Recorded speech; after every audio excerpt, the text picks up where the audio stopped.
Hi, my name is Nisham Sekwa, and welcome again to the third episode of the Move Better Connected Economy podcast. Today we have a special guest, Twahir, who's the CEO founder of MPost. Many of you might have seen the virtual post box conversation that's been going on for the past about a year and a bit. Yeah. In the above media. Yeah. But the business itself has grown quite a bit over the years, and I think Twahir will talk to that. Again, we're sponsored by Move Better, which is the cross-border payments platform allowing you to connect to 42 African countries, making micro payments, and they've recently launched their app in the UK. So they've got what they call the Impala app, which is available for UK customers to remit money from the UK to Kenya. Welcome, Twahir. Thank you, Nyasha. It's been a while since we've had a conversation. I know we were really engaged in trying to help both my business and MPost actually catch the market, especially around agri-tech. But maybe just to start off with, who's MPost? How did you guys start? And what are you guys doing? Yeah. So MPost was founded by two founders. That's Abdulaziz and I, Twahir. Abdulaziz was the CEO. I started off as a CTO. Okay. Abdulaziz moved on to better things. And we've been in existence for 5 years. Yeah. Just clocked 6 years. Wow. In June 16th. So you've passed the 2-year, we don't know if we're going to work mark. we aren't, this is a startup. So you're always on we the are always on fence. the edge. We're always on the fence. We want just to hit that critical mass, which is 1 million subscribers. Wow. That's what we consider our threshold. So 1 million virtual addresses. Yes. Tell me, how does that work? How does these virtual addresses work? Yeah. So basically, MPost is we turn your mobile number into an official postal address. For the longest time, in the post office, which has been in existence in Kenya for over 100 years, yes, only could give 400,000 PO boxes. Wow. The population has grown. We are at 50 million plus, 30 million plus adults, and the post office cannot serve those. Yes. So the innovation behind it was, why don't we turn the mobile phone numbers, which are infinite, Yes. To PO boxes. And when a mail or parcel arrives at your chosen postal code, which the post office has a wide network, when you register, you choose a postal code. When the item arrives, then you get a notification whether to go pick it up or have it delivered. Wow, that is literally digitizing, the postal service, right? Yeah. How does it work today? So how do people register? What kind of partnership do you have with the postal service? And what are you've talked about 1 million as a growth metric target, but are you expanding to other countries? Is this just a Kenya only innovation? The good thing about MPost is it's scalable. So the problem cuts across the developing countries, including Southeast Asia, South America, and parts of Europe, Eastern Europe. So we presented to the Universal Postal Union, which is a UN body in charge of the 192 postal services in the world. And they endorsed it as a solution that can be rolled out across these countries. So we have a recommendation letter for that. And currently we are operational in Kenya. We are just moving to Rwanda next month in August.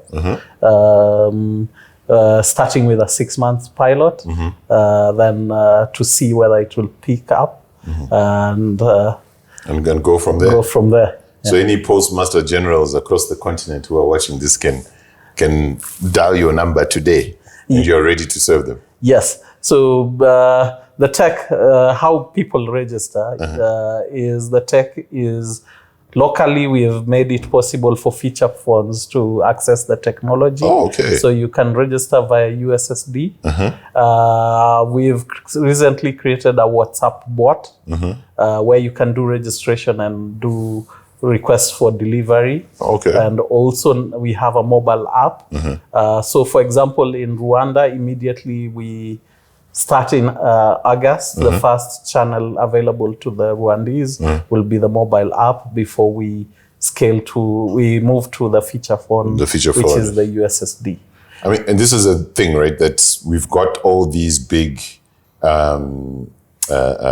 this big infrastructure that was built many, many years ago. I think I'm just going to quote some of the ones I know. I know that here in Kenya, we've got over 200 postal branches. In DRC Congo, there's over 400. They're the largest network if you talk about a presence across. In Zimbabwe, where I come from, we're also talking about 150 to 200. So this old channel literally should be the basis of e-commerce. Yes. So basically, and the point of correction is Kenya has 628 offices across the different areas of Kenya. Wow. So the 628 offices, which have sorting areas, which for the longest time have become dormant, now are turning into warehouses. Yes. Whereby with the increase of e-commerce using the virtual addressing system, then they are turning into pickup points and drop-off points for e-commerce items. So this is the logistics chain. Yes. You've changed the old infrastructure into warehousing, and you're the platform of choice for that. Exactly. And what we have solved is what we are calling the first mile, which is the addressing bit. To know Nyasha is at this particular place, his office is here, or his home is this. We map that onto your virtual address, and Nyasha can get his goods or service through this addressing system. Yeah. Wow. So all e-commerce businesses, anyone talking about the connected economy or trying to deliver goods, they can come to you and they can actually use your platform to create that last mile, that billing address or that shipping address. That shipping address can be built, can be taken from you. Are you guys serving out APIs and that kind of thing for guys to use? Yeah. So we have APIs already built. So the next phase, the first phase was to reach the critical mass, where already we are at 200,000 paying subscribers. Wow. Only in Kenya? Only in Kenya. Wow. So you're close to that million. One day. I think by the end of this year, we might hit, we will hit 1 million if everything remains constant. But I've lost my... We're talking about the APIs? But now that we have a critical mass, we've moved to now create APIs. They're available on our website, mpost.co.ke, and plugins for developers who can plug into their POS systems or onto their websites, and we can get the local... So you can do the last mile. The last mile. Wow. So you're getting to the point where you're making Instagram shop have the same customer experience as a Jumia and Glovo, that kind of thing. That's the greater vision. So you do not have to have a shopping cart or an e-commerce site. You can turn your Instagram onto and have a plugin where people can get deliveries. And when you talk about, and I want to take it back to that infrastructure conversation. Because is it possible that we could sit in a situation where I'm an Instagram guy, and because you're in Rwanda, I don't need to suffer when it comes to cross-border deliveries? So that's where we are heading. And our first even experiment, which we'll be trying, is Rwanda is a landlocked country. So, for example, what you've said, then you buy something from Rwanda, let's say Coffee, Rwandan coffee from an Instagram guy. So the local border will come collect it from the Rwandese, take it to the post office, one network through MPost to Nairobi, bring it to your local post office, postal code, you get a notification, and you have it delivered to your office or home. So that's what we are looking at. And that's the connected economy right there. That is a connected economy. What kind of, because everyone watching this is going to say, guys, and in fact, there's a guy I follow on Twitter from Zim who was asking the question, do letters still get delivered in Zimbabwe? Is the post office still working? The question is, this infrastructure that we're talking about, it's beautiful, it's old, we're digitizing it, but can we trust it? Nyasha, the post office is the most trusted. They're the ones who are delivering now ballot papers. And they were delivering in the United States, they are the ones who are delivering ballot papers. It's the most trusted organization. Yes, it is old and archaic. There are some systems that need to change. For example, sorting.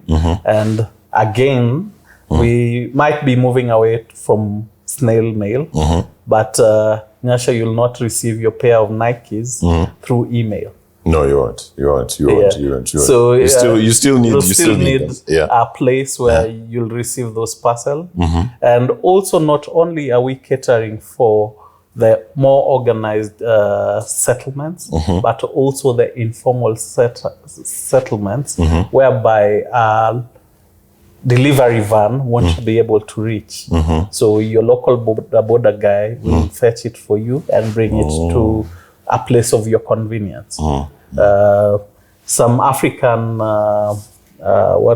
communities feel ashamed to know if I'm not living well, I would rather pick my items from somewhere else.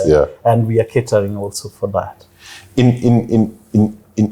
In your thought process and in your interaction with the Postal Service, with the Postmaster Generals, are they seeing this vision? Are they seeing this as you are, able to utilize their infrastructure? And are they welcoming? I mean, I know Kenya, Rwanda, right?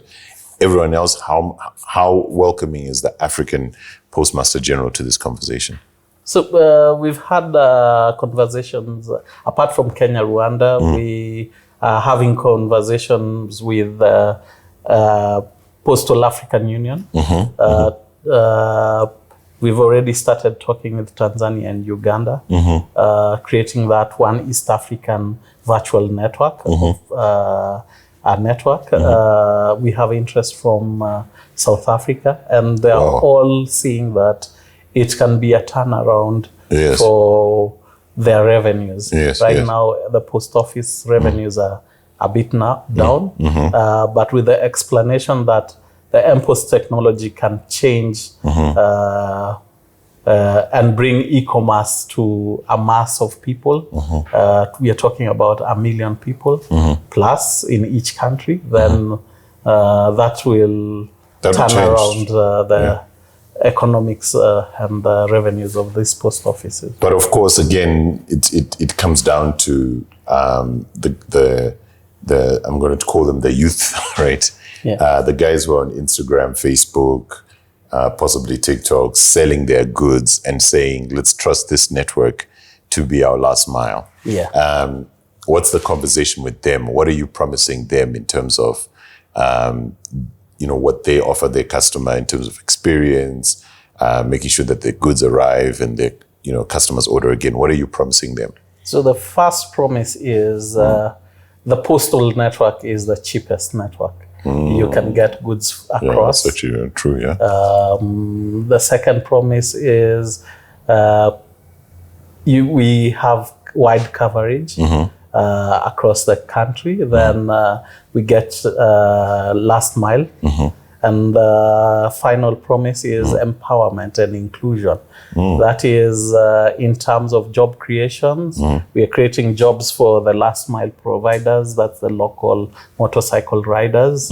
And number two, for them themselves, opening access to a market that they may not have accessed. So for example, there is excess honey in Botswana and there is a shortage of honey in Kenya. Yes, it's true. So we are creating opportunities for the honey beekeeper in Botswana to have access market in Kenya and have that transported cheaply.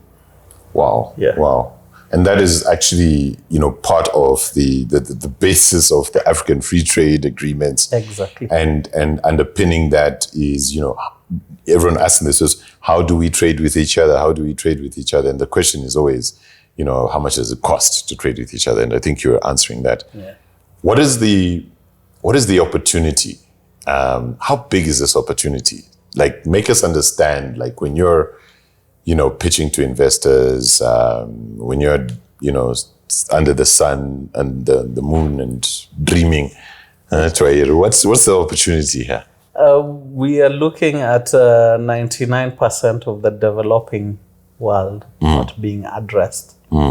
That is, as I mentioned, Africa, Sub-Saharan Africa. We're looking at Southeast Asia and South America. So the opportunity is, number one, the big market we have.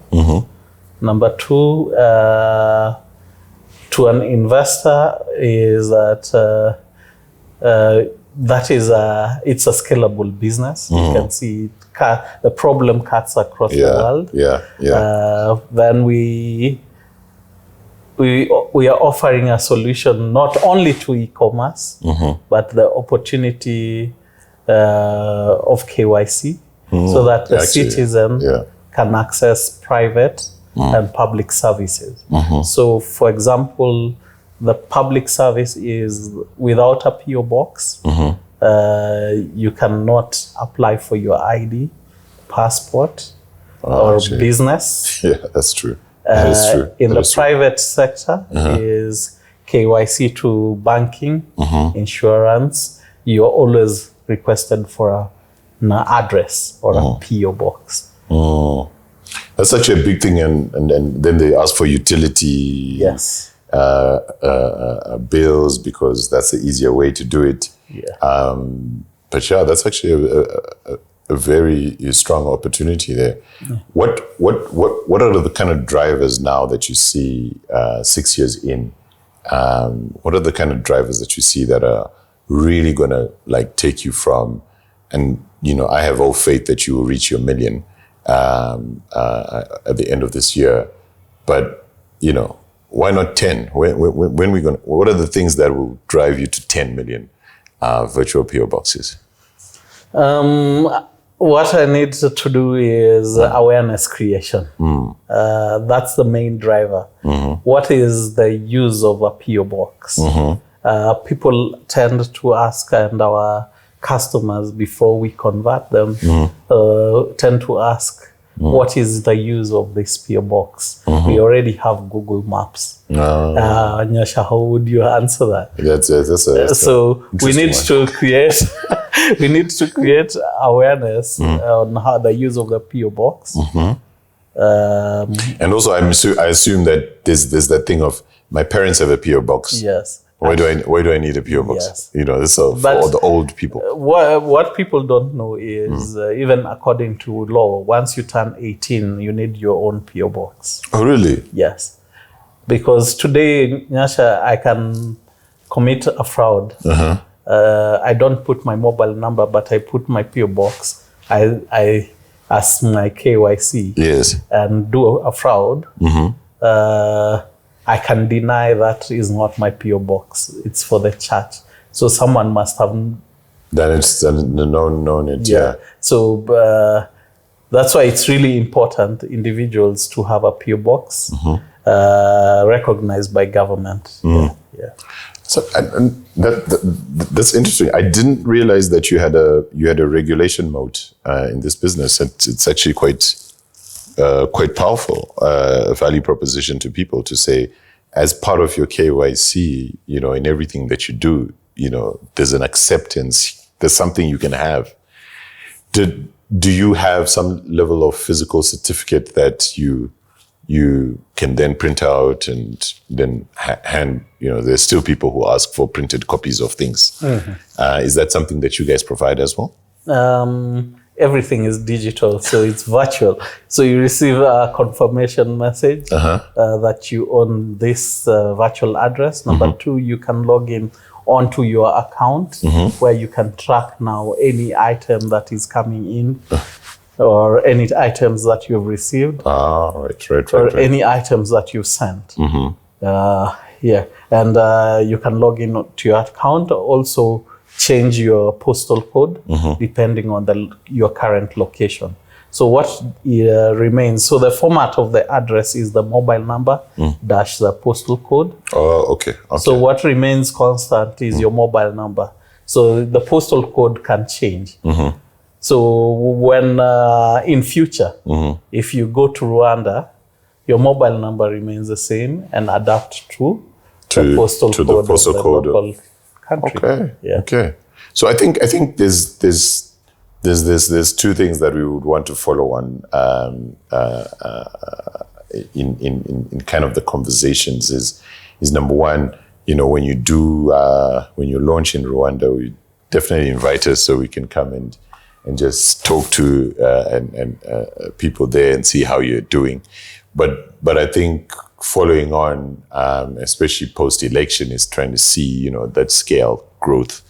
And at the Adenian Labs, because we're, focused on growing camels, but camels, always are together. There's always a pack, I think that there's a level of, just collaboration that needs to happen across the ecosystem so that, the number one choice for any startup in this market is MPost as their last mile partner.